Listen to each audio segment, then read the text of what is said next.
Je suis parti du Portugal en 71.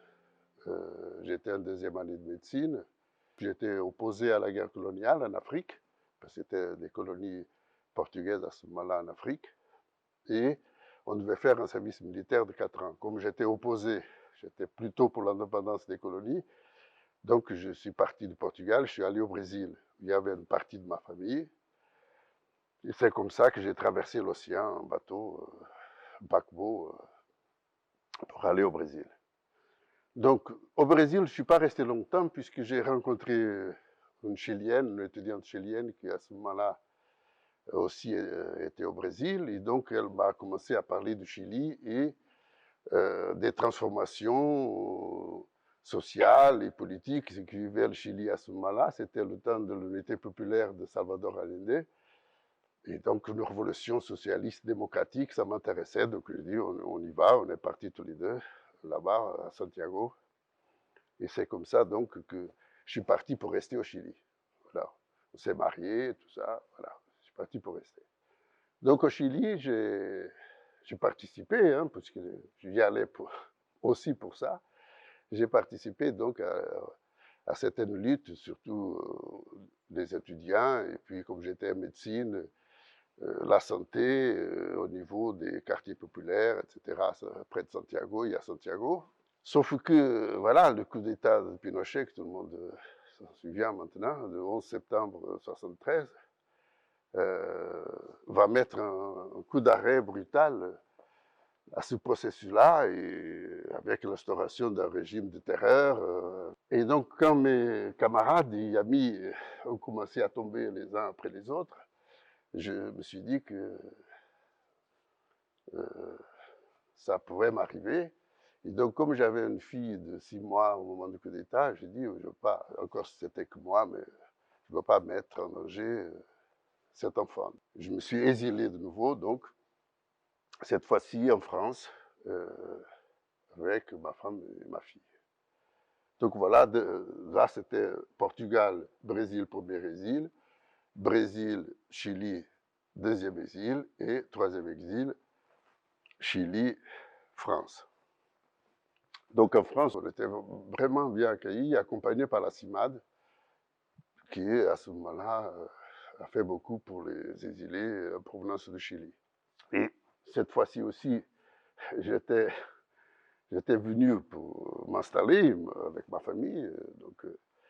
Mais entre-temps, il y a eu le 25 avril 1974 au Portugal, la révolution des œillets, la chute de la dictature, donc voilà, toute cette effervescence. Et donc moi, je me suis dit, écoute, je ne veux pas quand même rater ça. Et donc, je suis allé au Portugal, ce qui m'a permis de terminer mes études de médecine, puisque j'étais en deuxième année que j'ai quitté le Portugal. Mes études terminées, j'ai pensé, comme j'avais passé une année en France, de faire ma spécialité de pédopsychiatrie en France. Et donc, j'avais déjà rencontré ma deuxième épouse, et donc je dis, bon, qui est française, donc je dis, on va s'installer en France pour élever notre enfant. On a eu un enfant ensemble, donc pour élever notre enfant en France. Donc, c'est comme ça que je suis revenu en France, cette fois-ci, pas en tant qu'exilé, puisque j'en avais plus besoin, mais à ce moment-là, en tant qu'immigré, on va dire ça comme ça.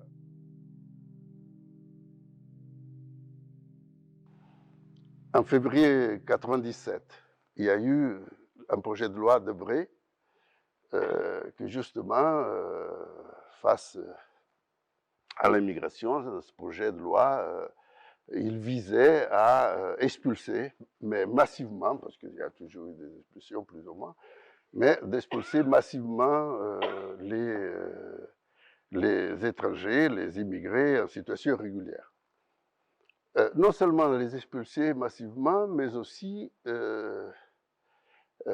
pénaliser les gens qui pouvaient les accueillir. Hein. Et donc là, il y a eu une révolte vraiment, surtout de la gauche, mais enfin de beaucoup d'associations. Les organisateurs de la manif en février 97, ils ont appelé les gens à venir à la manif avec une valise. Donc moi je dis ni une ni deux, ok, Sauf que, donc dans cette valise, j'ai mis français, étrangers, nous sommes tous des immigrés. Et puis, de l'autre côté, j'ai mis je suis citoyen du pays que j'habite, droit de vote pour tous à toutes les élections. Et j'ai eu l'idée de la mettre à l'épaule, comme on fait les immigrés arrivant en gare d'Austerlitz avec les valises à l'épaule, etc. Et donc, en rappelant de ça, je l'ai porté à l'épaule. Sauf que comme j'étais un peu le seul à porter une valise à l'épaule, tout le monde s'est intéressé, beaucoup de photographes, beaucoup de journalistes.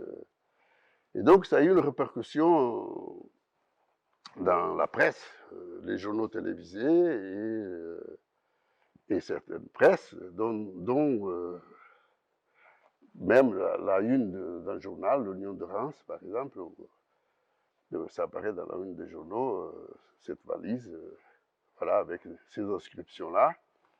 Et aussi dans un manuel scolaire pour la troisième, dans le chapitre citoyenneté, c'est aussi apparu donc la photo de la valise avec les thèmes de la citoyenneté. Et puis donc, quand il y a eu donc cet appel à dons, j'ai dit, bon voilà, si j'ai quelque chose à proposer, ce serait ça, pour témoigner évidemment que les immigrés non seulement peuvent, mais doivent participer à la vie citoyenne du pays où ils habitent. Donc cette valise, pour moi, elle est chargée de souvenirs et remplie d'espoir en même temps, parce que c'était pour un monde meilleur.